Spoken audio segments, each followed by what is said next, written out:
지난달에 진행했던 그 음식 치유 이 부분 중에서 가장 중요한 부분 하나만 꼽았어요. 이게 가장 많이 관심을 갖는 부분이기도 하고 아유르베다에서만 다뤄지는 부분이라서 넣어드렸는데 비루따라라고 적어놨거든요.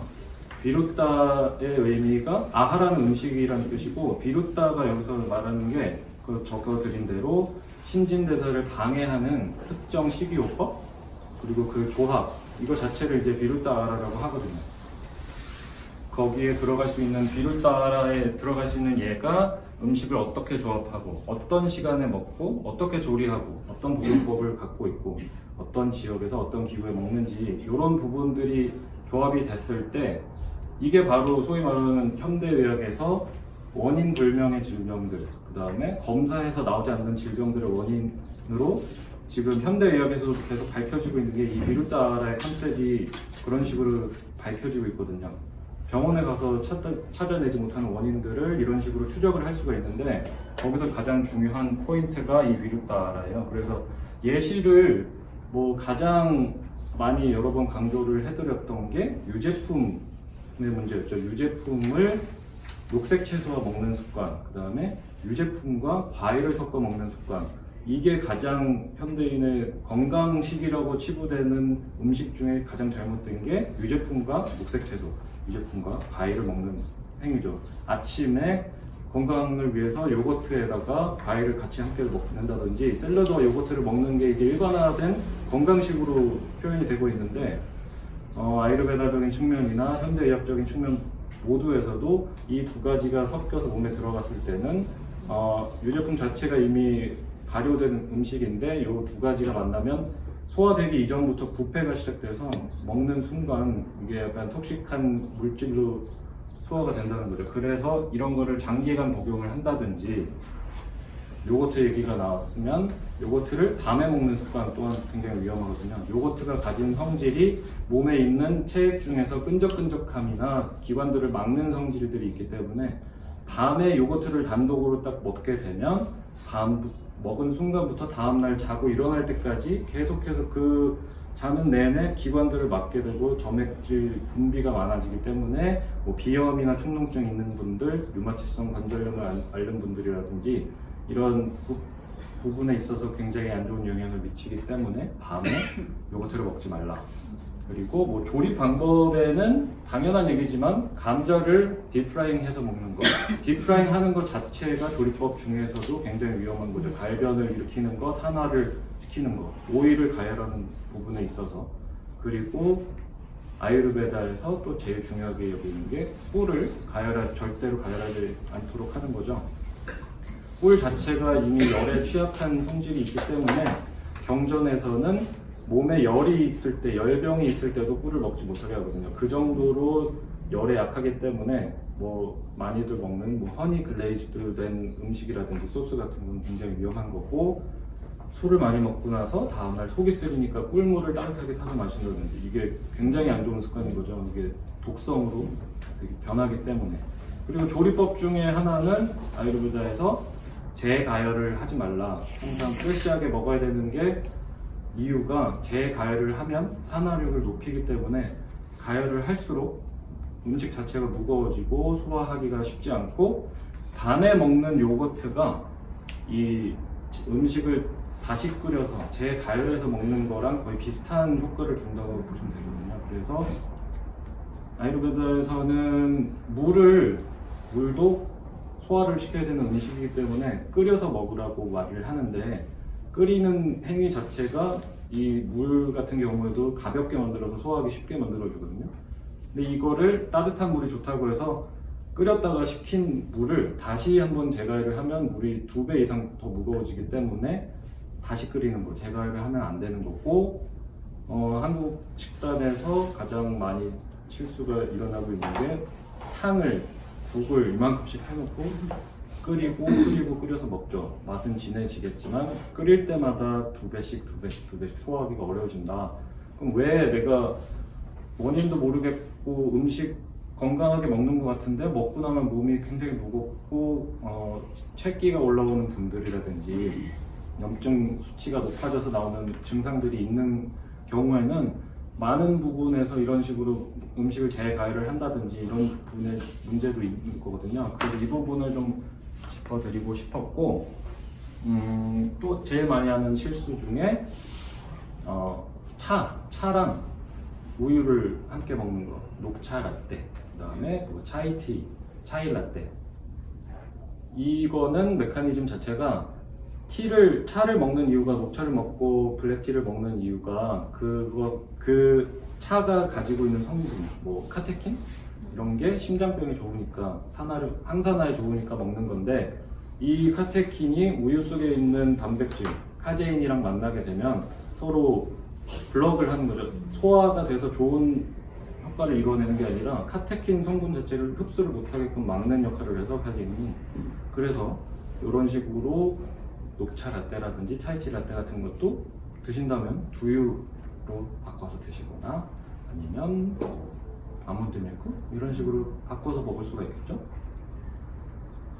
그 단독적으로 뭐 가끔씩 이렇게 먹는 게 괜찮겠지라고 생각을 하시는데, 이런 게 하루 이틀씩 쌓이고 만성이 되면은 그로 인해서 질병이 내 컨디션이 떨어졌을 때 재발을 하는 거를 유의를 하시면 되겠고, 뭐 사실 비건이라면은 많은 부분에서 지금 거의 문제가 될 게 없어요. 다만 비건이라도 완전 채식을 하더라도 정크푸드처럼 먹을 수 있는 소지가 충분하다는 건 아셔야 되죠. 비건이기 때문에 건강하다고 생각하지만 이거를 튀기고 설탕이 많이 들어가고 가공된 밀가루를 많이 쓴다든지 이런 식으로 잘못된 조리법을 하고 있는 비건 정크푸드들도 너무 많기 때문에, 그런 부분에서 채식이라고 안전한 게 아니다, 이런 식으로 조리법이나 먹는 시간대에 따라서도 굉장히 안 좋은 영향을 미칠 수가 있기 때문에. 그리고 5번째로 가지과 식물, 소위 말하는 뭐 가지나 토마토, 피망 이런 음식이랑 또 유제품을 섞는 것도 굉장히 위험한 조합이고, 뭐 그래서 이탈리아 음식 중에서 떠오르는 분들이 많이 있을 거고, 여기 적어드린 것 중에 기후랑 지역 이런 거는 가장 쉬운 예를 드리는 게 항상 코코넛 베이스 제품을 열대 지방이 아닌 기후에서 수입을 해서 그거를 몸에 좋다고 쭉 쓰는 행위, 이런 것들도 기후에 맞지 않거든요. 사실 코코넛이 자라는 남쪽 지방에는 그 기후 자체가 이 오일을 섭취를 하거나 발랐을 때 우리 몸에서 대사를 원활하게 할 수 있게끔 기후와 환경 조건이 맞거든요. 이거를 내륙으로 올라올수록 북쪽으로 가지고 올라와서 사막 기후라든지 건조 기후라든지 이런 기후에서 이거를 뭐 복용하고 사용을 하게 되면 같은 방식으로 몸이 소화를 할 수가 없어요. 그렇기 때문에 열대 과일이 좋다든지 열대 뭐 식물이라든지 오일 같은 거를 그렇지 않은 지방에서 계속 수입해서 계속적으로 쓰는 거, 이런 것도 장기적으로 봤을 때 굉장히 위험한 거라서. 그래서 재미있는 예로 인도 지방에서 코코넛 베이스로 쓰이는 게 굉장히 많기 때문에 코코넛 오일을 많이 먹어서 생기는 뭐 질병들을 어떻게 치유하냐면, 그 코코넛 오일을 만들 때 코코넛 속을 하얀 거를 긁어서 그거를 어떤 식으로 가열을 하든 뭐 콜드프레스를 하든 이런 식으로 오일을 뽑아내잖아요. 그러면은 말하는 이 코코넛 케이크 같은 게 생기는 거죠. 안에 긁어내고 오일을 짜고 남은, 이 짜고 남은 케이크를 먹도록 하는 거예요. 그러니까 코코넛에서 오일이 빠져나왔잖아요. 그래서 이 반대로 몸에다가 이 코코넛 오일이 빠진 케이크를 먹게 되면 이 케이크가 오일을 다시 흡수해서 배출을 시키는 방식으로. 그리고 버터 같은 거를 많이 먹어서 그런다 그러면은 버터밀크처럼 요거트에서 팻을 제거한 상태로 섭취를 하게 되면 그런 버터에서 나오는 팻들을 흡수해서 배출하고. 그리고 아유르베다 치료 중에 판차카르마라고 디톡스 치료하는 것 중에 세사미 오일, 그 참깨 오일을 많이 쓰는데, 그게 과해서 오는 질병들인 경우에는 세사미, 참깨로 페이스트 내서 오일 제거한 상태로 케이크를 먹으면 그걸 또 빼주는 그런 역할을 하거든요. 그러니까 이런 식으로 약간 재밌게 볼 수 있는 방법도 있고,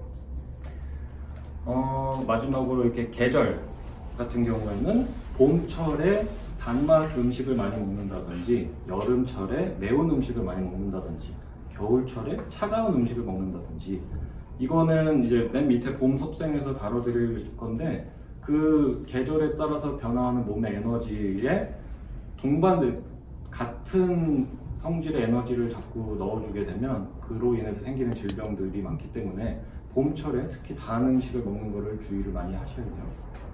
그렇게 되고, 그래서 이러한 습관들이 있을 때 이게 어떠한 영향을 주냐면, 우리 몸에서 이거를 흡수해서 대사를 올바르게 해서 소비를 시키고 내 조직 형성을 제대로 해서 뼈가 되고 살이 되는 건데, 이 부분에서 이제 문제가 생기기 시작하는 거고, 이게 염증 수치가 높아지게 되고, 이 염증 수치가 만성으로 높아지게 되면 전신성, 대사성 질환들, 신경계통의 질환들, 면역체계 질환들, 진짜 아까 말한 대로 병원에 갔더니 원인을 모르겠다는 질병들로 이어지는 거거든요. 이게 현대의학에서 이제 굉장히 각광을 받기 시작해서 이 컨셉 자체가 왜 이렇게 추적을 할 수 없는 것들을 음식으로 한번 추적해 보자고 해서 시작이 됐거든요.